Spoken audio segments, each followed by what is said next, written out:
Performance USA, the greatest entertainers in America, as requested by you, the fighting men of the United States Armed Forces throughout the world. Command Performance, presented this week and every week till it's over there.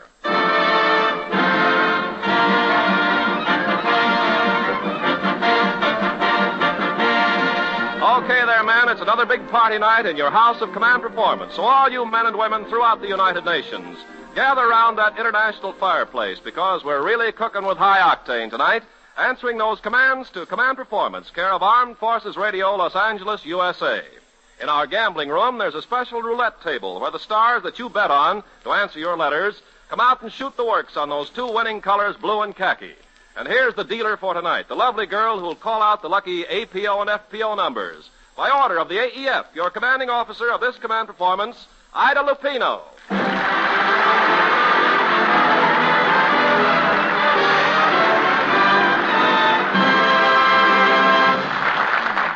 Thanks, Ken Carpenter, and hi there, fellows. Brother Carpenter spoke about gambling, and it made me think of that letter from Mickey Shiles and Merrill Black with the Canadian forces in Italy. Mickey signed off with, "Excuse the pencil, but I've just lost my fountain pen in a Yankee crap game." How did that boy get way over to Italy before losing it? Hello, Harold Johnson and your Air Depot gang in Northern Ireland. Happy, Pappy, and Slap Happy at 678. Hinky, Finky, and Stinky at 708. And in Australia, Tom Brubaker says, "One sound that always reminded me of home was the canary bird. How's for a canary to dig me a little jive? Okay there, Dickie Bird. Dig that boy."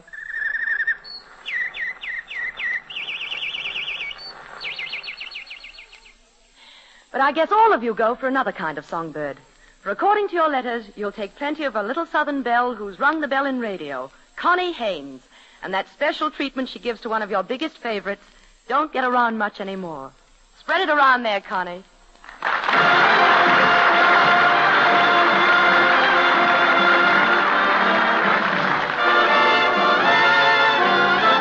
Missed the Saturday dance.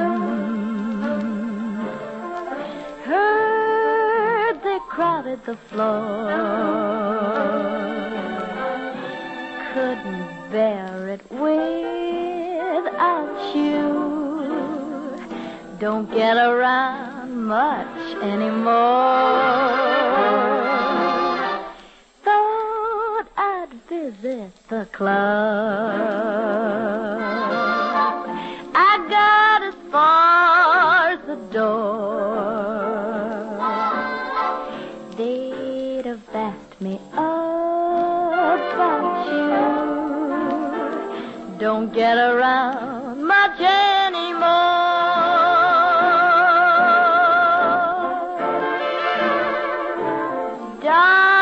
Darling, I guess my mind's more at ease. But nevertheless, why stir up memories? Been invited on days. Could have gone, but what for? Awfully different without you. Don't get around much anymore.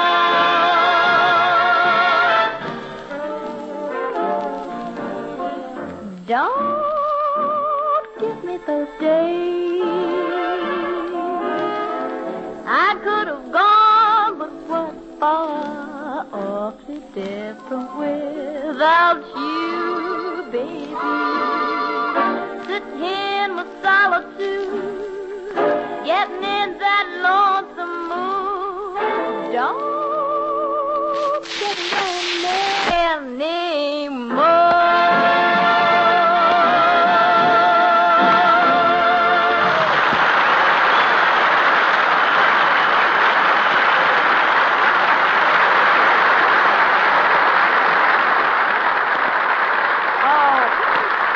Very, very tasty, and thank you, Connie Haynes. And more of the same to the 370th Army Air Forces Band, of the San Bernardino Air Service Command. Gee, how'd you like to write that name on the blackboard 1,000 times? Here's a trans-Pacific call to Corporal O.C. Charles Nix with regards from Ethel Waters. And hello from Fishkill, New York to Private Louis Taft and the Hut 5 truck drivers in the 153rd. Howdy to Zago and the 505 mob. The stokers of A2 Mess in Cornwall. PFC Gilbert Mahler and the tankers at 306. And for all of you who like your swing swung out real hot, here's one of the greatest swing bands in or out of the GI Club. A command performance for the OTC band of Santa Anita playing Buster's Last Stand and led by that great big hunk of man, Master Sergeant Skinny Ennis.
Thanks, Skinny Ennis and your GI virtuosos. Brother, what a band. And Skinny, look what your mule is.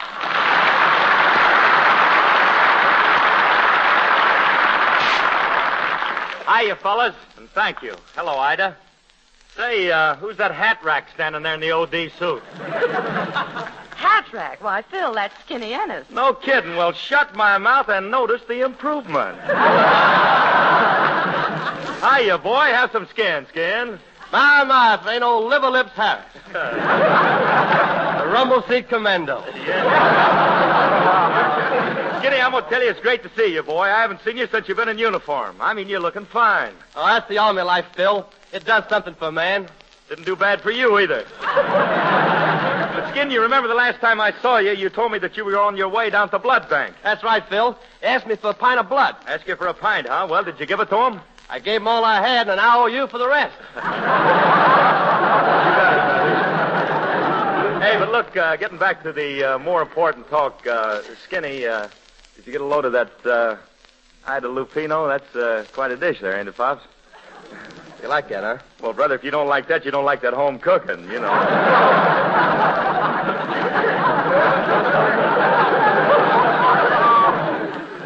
Alice hears that crack, I'm dead. But you know something? I'm so crazy about that girl. You know, I was thinking about maybe buzzing her a little bit, asking her for a little date tonight, Skinny. You're wasting your time, Phil. Ennis is here. Well, what about it? What about it? I got away with women. I got away with a few myself, but... Hey, wait a minute, Harris. She wouldn't be interested in a Louisiana hillbilly like you. Who are you calling a hillbilly, you southern fried G-string? What Why, you Dixieland hambone? Why, you Alabama black-eyed pea pod. What are you doing? Now, boys, no fighting. Quiet, Yankee.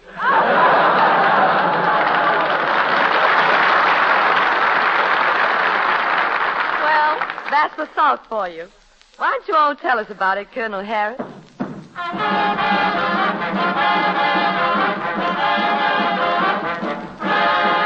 Won't you come with me to Alabama? Let's go see my dear old mammy. She's frying eggs and broiling hammy. That's what I like about the South. Now there you can make no mistakey. Where those nerves are never shaky. Ought to taste that layer cakey. That's what I like about the South. She's got baked ribs and candied yams, those sugar-cured Virginia hams. Basement full of those berry jams, and that's what I like about the South. Hot corn, bread, black-eyed peas, you can go with it as you please, 'cause it's never out of season. That's what I like about the South. Don't take one. Have two. They're dark brown and chocolate too. Suits me, they must suit you, 'cause it's what I like about the South.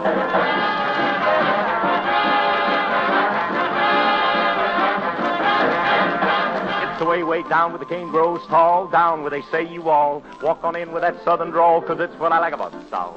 It's down where they have those pretty queens keep a dreaming, those dreamy dreams. Let's sip that absinthe in New Orleans. That's what I like about the South.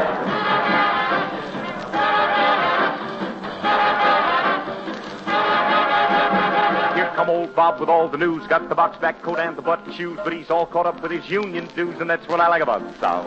Here come old Roy down the street. Oh, can't you hear those scuffling feet?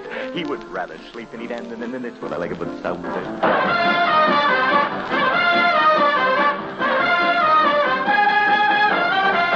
Now, every time I pass your door, you act like you don't want me no more. Why don't you shake that head and sigh, and I'll go walking right on by. Gone on and on and on. Honey, when you tell me that you love me, then how come you close your eyes? Did I tell you about the place called Do-Wah-Diddy? It ain't no town and it ain't no city. It's just awful small but awful pretty. Well, Do-Wah-Diddy.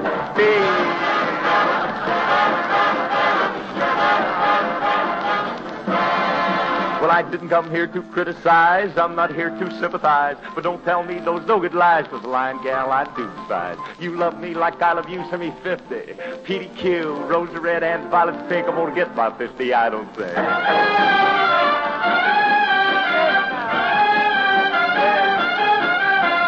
She's got backbones and butter beans, ham, hocks, and turnip greens. You and me in New Orleans, and that's what I like about the South.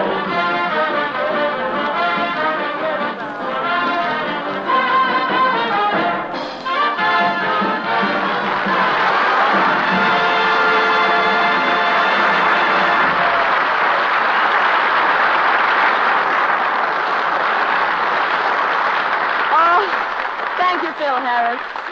I got my day's exercise just watching that lad. Next command performance packs up to visit Archie and Chet, the Night Swingsters at 980. Buster Hack and the 965 contingent. Maureen Kenny on Maxwell Drive in Glasgow. Johnny and Whitey, two more self-styled sad sacks at 986. Patrick Gill, Dougie, Wally, Mush, and the air mechanics in the British Fleet Aviation Arm. Thanks to A.C. Astor, Managing Director of Her Majesty's Theatre in Carlisle, for the friendly letter. Hello to Combat Photography Gang, alias the 7 Focus Cats at 635. Signalman Pat Donovan in Melbourne. Private H. Mail in Queen Alexandria's Military Hospital. And for Paul Geller, a Yank in the Canadian Army, and umpteen thousand of you. Here's an outfit we've all been waiting for. Right out of the National Barn Dance, fresh from that old hayloft in Chicago, the Hoosier Hot Shots.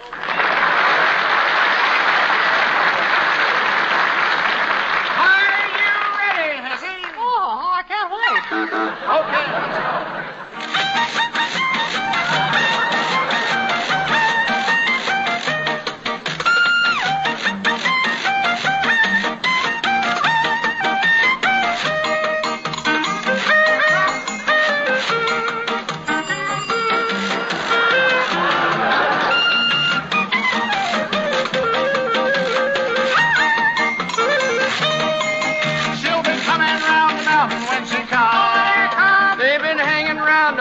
All these years, singing songs about them train-wrecked engineers.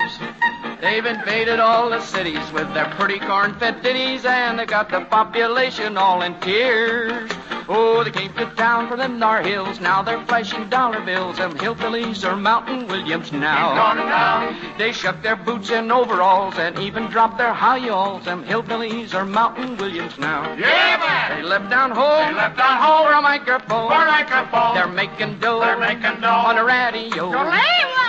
They play around among the swells, play guitars in big hotels. Them hillbillies are Mountain Williams now. Oh, dee-do-lay. Get by up there. They descended, Gabe. They descended? Yeah. They descended. Oh, they descended from that hunter, Daniel Boone. Daniel Boone. He's the first great man to sing a mountain tune. Oh, he sang it to his children. Now his great-great-great-grandchildren will be coming round the mountain pretty soon. Daniel Boone, mountain tune, pretty soon. Oh. They left their good old mountain shacks and they ain't never going back. Them hillbillies are Mountain Williams now. Their checkered suits and flashy ties would give their kin a surprise. Hillbillies are Mountain Williams now. They left their pals and their barefooted gals. They're buying pearls for the chorus girls. Oh, hotty. They ride around in motor cars and make dough like movie stars. Them hillbillies are Mountain Williams now.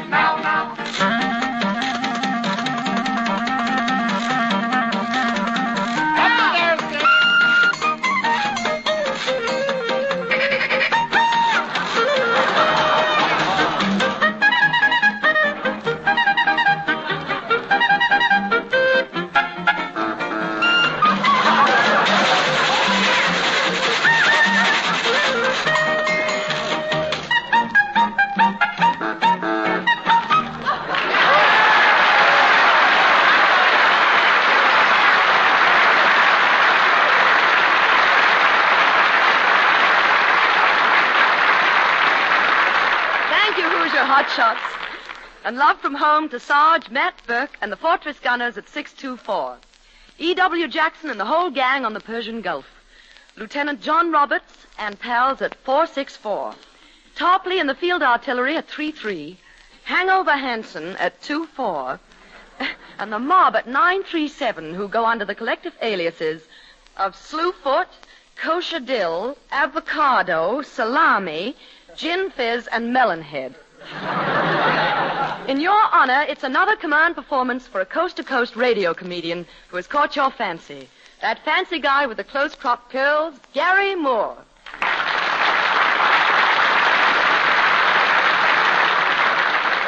Thank you, Miss Lupino, and hi, you guys. And before going on with the McGilla here, I'd like everyone in the studio audience to do me one big favor, please. Will everybody in the studio audience please stand up? I'm not kidding. Come on, everybody stand up. Everybody, in the balcony, too. Come on, everybody stand up. That's fine. Now, will just the ladies sit down, please? Just the ladies, please. Just the ladies. Yes. Thank you. I came down here on a bus. I wanted to see some men standing up for a joke. Thank you very much. You know, Mr. Moore, you have a very puckish turn of mind for one so dignified. Oh, but Miss Lupino, nowadays there's no such thing as an undignified job. Everybody's got dignity. Why, the telegraph boys are now calling themselves communication carriers. And hog callers have become pork persuaders. Street cleaners are curb chiropractors. And just this morning, my garbage man informed me that he is now a used vitamin convoy. I don't know, everybody's dignified. Well, I guess that's all right if it makes them happy. Well, yes, but then happiness is an elusive thing. Let me tell you the story of a man I once knew named Herman Plinch. Herman Plinch's lot was a sad one. It was all covered with weeds. Furthermore, he was born on a streetcar and never saw his mother again. Poor woman, she forgot to get him a transfer. But fate is kind, and Herman soon reached the age of 28. He really should have been 30, but the stork that brought him ran into bad weather and was grounded for 2 years in Kansas City. But 28 or 30, it mattered not. For Herman Plinch soon amassed a fortune manufacturing reversible roller skates for backward children. And pretty soon, he was the richest man in town, the proud owner of 4 swimming pools, hot, cold, lukewarm, and scotch and soda. Yes, Herman Plinch was a happy man, until one night he went to the kitchen for a snack. He opened the refrigerator door, took out a cold piece of chicken, and closed the refrigerator door. He had taken one step, drumstick in hand, when suddenly a thought struck him. Did the little light in the refrigerator go off when he shut the door? Well, Herman was determined to find out. So stealthily he crept back to the refrigerator and opened the door. The light was on. He closed the door. He opened the door. Closed the door. Opened the door. Closed it. Opened it. Closed it. Opened it. Closed it. Opened. Closed. Opened. Closed. Until finally he screamed aloud, "I must know!"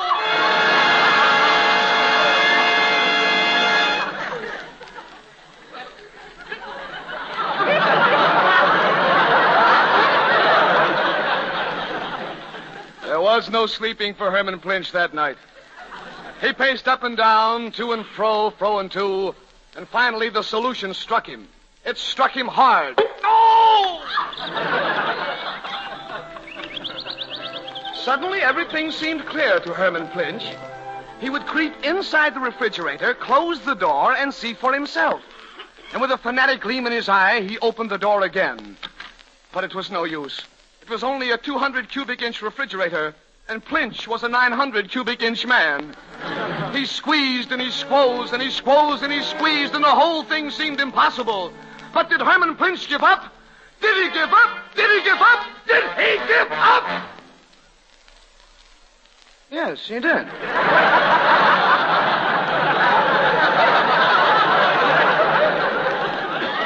He fell to his knees, a broken man. He would never know about the light inside the icebox. He would never know whether it went off or if it stayed on. What good was his money? What good was his life? What good was anything? And for 6 months he sat there. He couldn't think, he couldn't eat. And at the end of 7 months, he was as thin as a bone.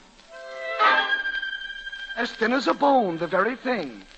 Climbing unsteadily to his feet, he staggered to the refrigerator door, threw his 70 pounds against the handle. The door swung wide, and he fell into the icebox, right on his face in the succotash. And as he lay there inside the box, his head nestled cozily on an artichoke, as the rope for dressing trickled gently down his chin, the door started to swing shut. Would the light go out at last? Would it? Would it? Would it? It did! The refrigerator light went out!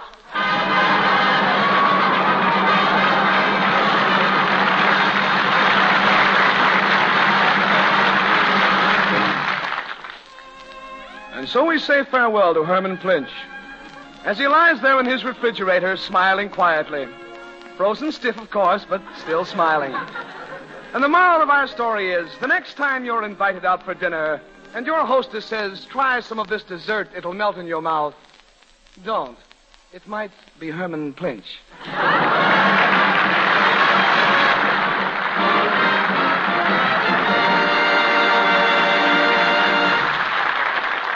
Thank you, Garry Moore. And fellows, for all of you from Northern Ireland to North Africa, from the South Pacific to Suez, for you men coming back from Berlin and the fortresses and Lancasters, for the AEF and the RAF, and the fighting men and women of the United Nations, it's a command performance for one of England's best-loved entertainers, adopted by millions of Americans, your own Gracie Fields.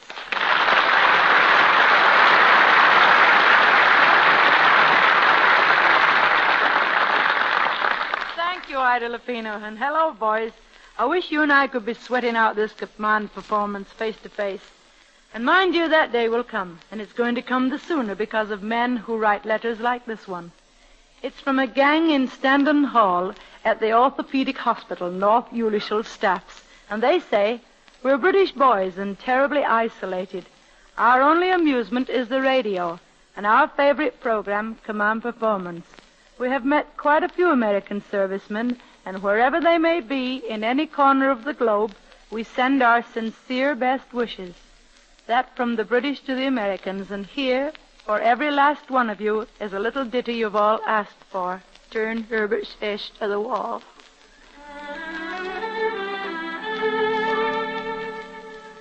I once were a most happy household, with smiles on our lips all the time, till some cruel and black-hearted villain showed us the pathway to crime. Young Herbert, he patronized racing, but none of his horses would win. So he robbed a harmless old bookie, then went off to jail for his sin. Turn Herbert's face to the wall, mother, and never more mention his name, for he's brought disgrace on the family and bowed down our heads in shame. Father took lessons in forging. Dollar bills were his favorite line, till he offered one in the courthouse when he had to pay a small fine. Turn Father's face to the wall, mother, his picture turn on its nail. He won't see the last rose this summer that have taken him back to jail. Rosie, she went to the movies. An innocent girl she was then. She forgot what her mother had told her about taking gifts from strange men. Turn mother, for she's just as bad as can be. But it's all through you meeting poor Father here for a wind of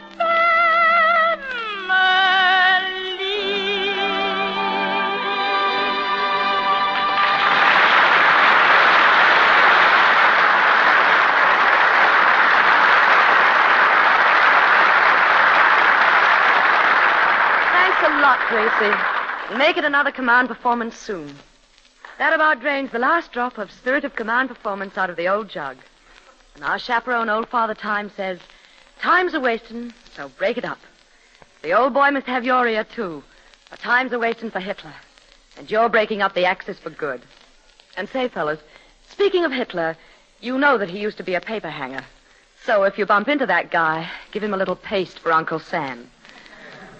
This is Ida Lupino saying, write when you can, and sending all of our love from the USA.